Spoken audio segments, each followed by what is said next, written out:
I learnt about Hugo's drawings via my interest in studying the surrealist artists, many of whom were incredibly excited by Hugo's drawings when they discovered them. André Breton owned two, and Max Ernst, you can see in his techniques how much he's inspired by Hugo's inventive use of materials. And as an art historian, when I got to know more about the drawings, I was, of course, very interested in them from this perspective. But they are a bit of an anomaly in terms of art history. They don't really fit into the 19th century world, and that's because for Hugo, they really were more of a private activity. They weren't exhibited during his lifetime and shown only in Paris in 1888, hence where the symbolists and surrealists began to be interested in them. Well, I think here in London, Hugo is probably best known for his novels and perhaps even more so the reinterpretations of them that I think are testament to how important the stories are of Les Miserables and Notre Dame de Paris.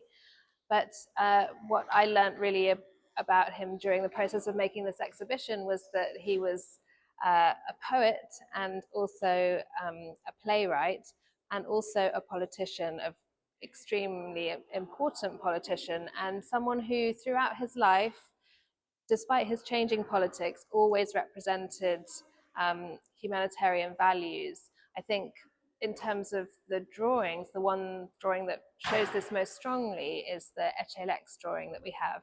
It's very interesting to me that this drawing of a hanged man, inspired following Hugo's unsuccessful appeal against the execution of a criminal, a man called John Tapner.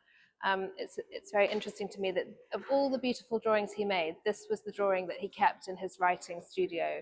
And I think that says a lot about him as a person, that he felt that as someone of great global fame, that he had a responsibility to represent positive thought about the future of humanity. So he opposed the death penalty throughout his life. He argued for the abolition of slavery. He also envisaged a United States of Europe very early on.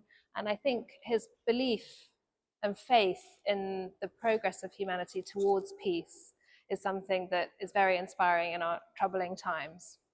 When Hugo had to leave Jersey, he did have choices. He could have gone somewhere else. So it's a very deliberate choice that he came to Guernsey, he bought Hauteville House, and he created an environment that is truly extraordinary, and where he was able to work.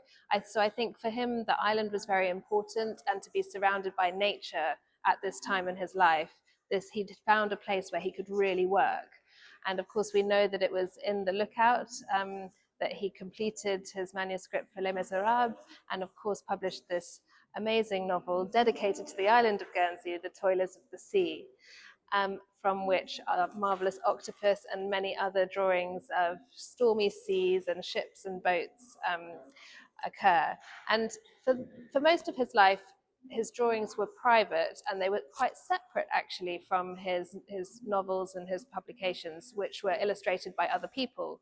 But here in Guernsey, these parallel activities of writing and drawing come together, because these drawings, like the one you see behind me, were bound by on Hugo's instruction within his personal manuscript for this book. Copy manuscripts were sent to the publishers. This was his own record of the work. And we have a whole series of drawings here, which is an exceptional loan from the Bibliothèque Nationale de France. So we're really delighted that they're here and available for visitors to see in London. And there are interesting notes on some of the drawings that show, for example, in a drawing of the boat caught between the rocks with the mast, there's a note to the print publisher that in the text, the mast is broken. So the etcher needs to recorrect this.